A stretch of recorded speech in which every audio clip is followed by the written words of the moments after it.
Assalamu alaikum wa rahmatullahi ta'ala wa barakatuhu. Sunana Ahmad Madu wanda kuka fi sani da Abba Rezo.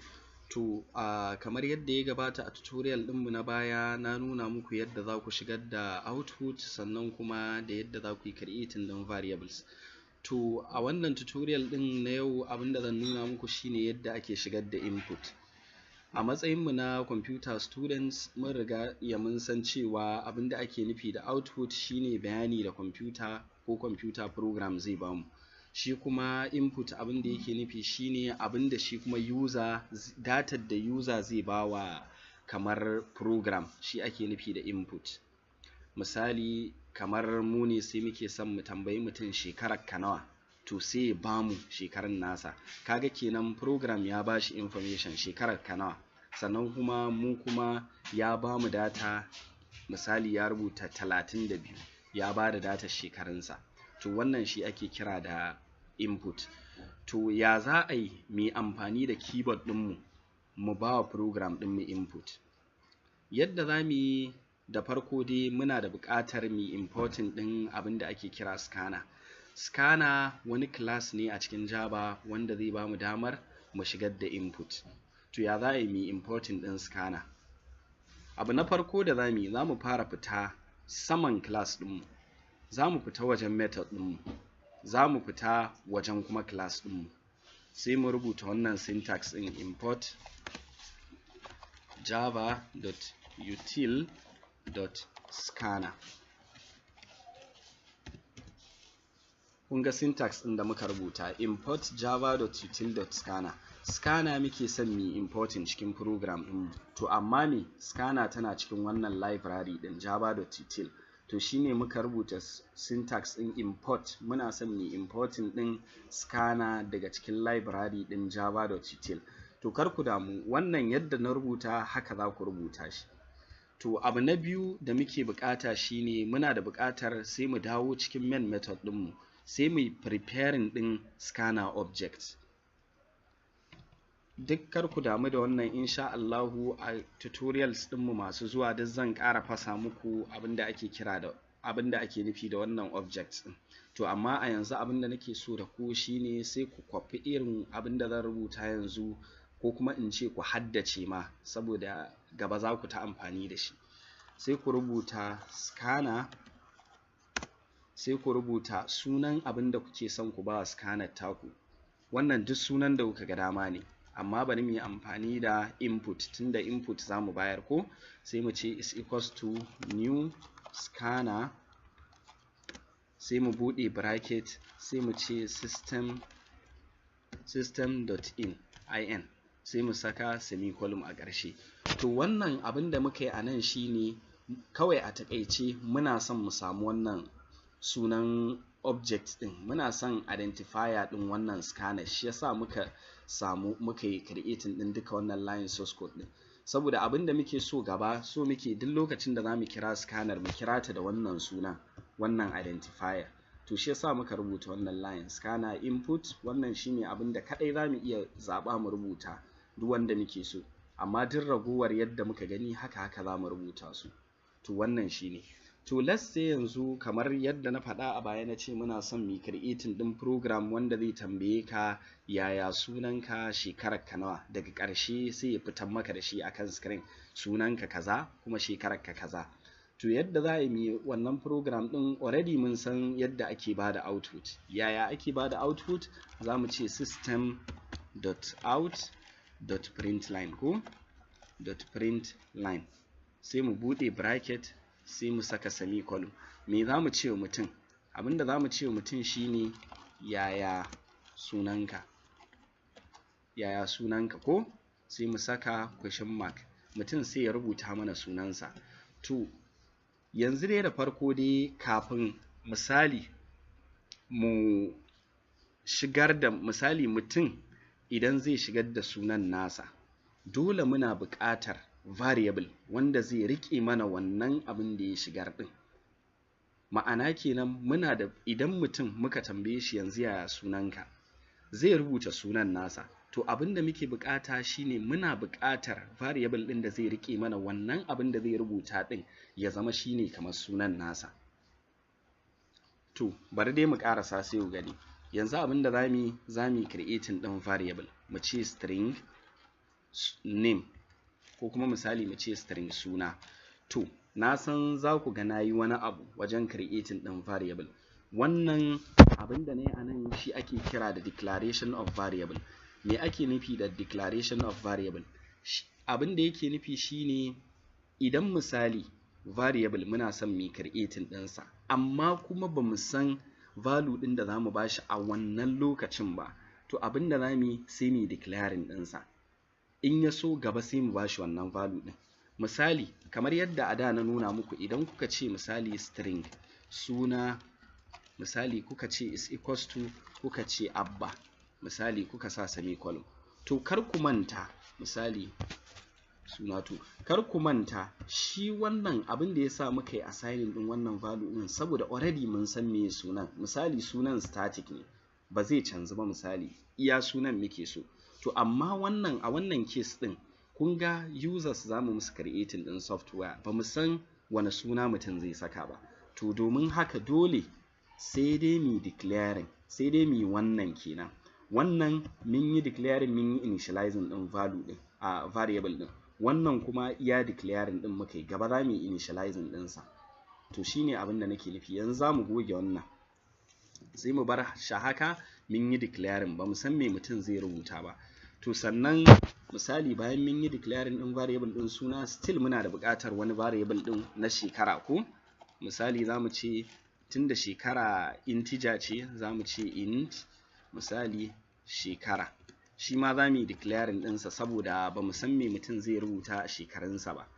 To misali nan mun yi declaring ɗin variables ɗinmu, nan mun tambayi mutum yaya sunanka, to abin da ya rage shine mu ba mutum interface inda zai rubuta sunan nasa.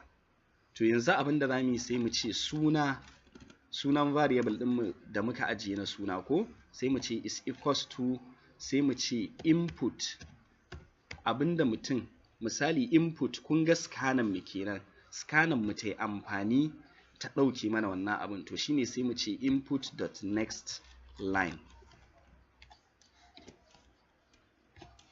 Kar ku damu wai dan kun ga misali na ce .next line, wannan kamar syntax ne na Java. Misali idan kana son ka yi amfani da scanner ta baka misali string value, to abinda za ka yi sai ka kira scanner sai ka ce .next line. .next line yana nufin mutum string zai rubuta.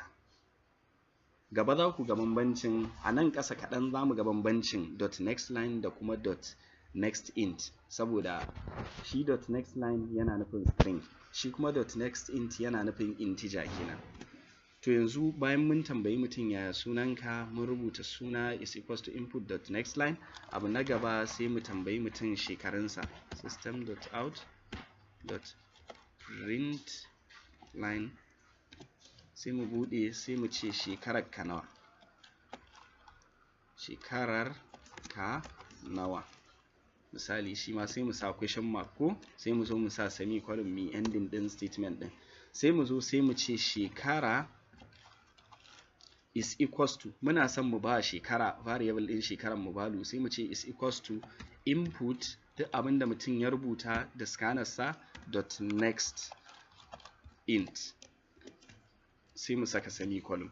Abinda zamu duba anan shine, shi nan mun ce kamar yadda na gaya muku .next line, saboda me, saboda suna string ne, idan muka duba suna string ne, shi kuma wannan shekara integer ne, integer value ne, shi yasa muka ce .next int. Da fatan kun fahimta. To yanzu abin da ya rage mana shine sai mu gaya mutum, misali mu ce sunanka kaza kuma shekararka kaza, sai mu ƙara cewa system.out.println, sai mu ce sunanka, sai mu fito. To kun ga a nan amfanin concatenation zai zo. Concatenation kar ku manta, kamar yadda na muku bayani a baya, yana haɗe string waje guda ɗaya ne. To yanzu abin da muke bukata a nan shine muna son mu concatenating ɗin shi wannan variable ɗin sunan nan ya haɗe da wannan statement ɗin, yanzu idan misali muka shigo cikin nan sai muka ce sunanka suna, to kar ku manta mun fa shigo mun rubuta shi ne a matsayin string, zai ce mana sunanka suna, ba zai ba mu sunanka variable ɗin suna ba. Da fatan kun fahimta. To yanzu dole idan misali muna so ya ce mana sunanka, sai ya fitar mana da variable ɗin da muka yi declaring duk abin da mutum ya rubuta, sai mu ce sunanka plus, sai mu rubuta sunan variable ɗin suna. Yanzu bari mu gwada yin running ɗin program ɗin ku gani. Kun gani yaya sunanka, misali ka ce Abba, enter, shekararka nawa, 32, enter. Kun gani sunanka Abba. To amma misali idan muka zo muka ce za mu rubuta wai sunanka suna a cikin nan, kun ga ya tashi daga sunanka Abba zai koma sunanka suna. Da fatan kun fahimta. To yanzu abin da muke bukata next shine za mu ce sunanka wane, sai kuma mu ce kuma shekararka kaza. To yanzu abin da za mu yi sai mu rubuta kuma shekararka, misali sai mu fito shi ma sai mu concatenating, sai mu rubuta shekara, sai mu ce kuma shekararka shekara. To amma wani abu da za mu yi sai mu ɗan ƙara karanta statement ɗin namu. Abin da zai ce shine sunanka, sai ya bada space, sai ya ce sunan da ka rubuta, sannan sai ya ce kuma kun ga kenan kuma zai haɗe da sunan mutum, dole sai mun ɗan bada space haka ko, sai mu ce kuma shekararka space shekarar da mutum ya bayar. To yanzu bari mu yi running ɗin wannan program ɗin namu mu gani yaya sunanka, misali Ahmad Madu, enter, shekararka nawa, shekara ta 25, enter. Kun ga program ɗin sai ya ce sunanka Ahmad Madu kuma shekararka 25. To kun ga program da farko ya bamu output, sannan kuma muka shiga mai da input a nan wajen ko, sannan sai ya ƙara bamu output, sannan muka shiga mai da input, sannan kuma sai ya bamu output.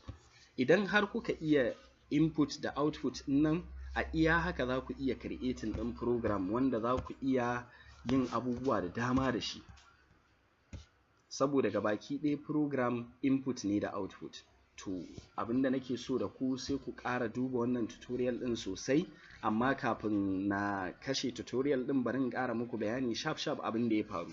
Abin da ya faru shine muna da buƙatar input. To akwai wannan class da zai bamu damar mu shigar da input, shine scanner class. To shine muka yi importing ɗin wannan scanner ɗin tamu domin mu samu mai amfani da object ɗinta. Nan muka zo muka yi creating ɗin object ɗinta. Wannan syntax ne wanda za ku haddace. Nan mun yi creating ɗin variables guda biyu ne. Na farko wanda zai ajiye mana sunanmu, na biyu wanda zai ajiye shekara.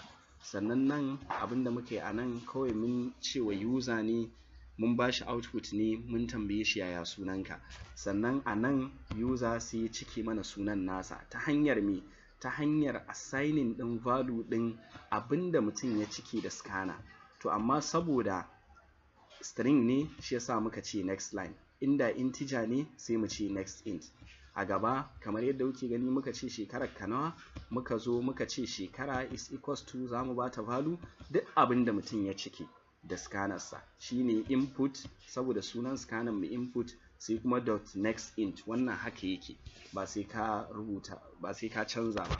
Sannan kuma a nan sai muka ba mutum output, muka ce sunanka, sai muka yi concatenation muka saka suna, sannan muka ƙara concatenation muka ce kuma shekararka, muka yi concatenation muka ce shekara. To wannan shine program ɗin. Ya tambaye ni a sunanka muka cike nan line, sannan ya tambaye mu shekararka nawa muka cike, sannan ya bamu output ɗinmu na ƙarshe sunanka kaza shekararka kaza. To wannan shine, ina fatan kun fahimci abin da na koyar da ku yanzu. Sannan duk wani abu da ba ku gane ba za ku iya turo min ta comment, ko kuma ku turo min ta email ɗina, ko kuma ku kira ni a lambar waya ta 081 42 35 40 33. To na gode, ku yi liking ɗin wannan bidiyon, ku yi subscribing ɗin channel ɗina domin samun latest abubuwan tutorial ɗin da zan ringa ɗora. Na gode.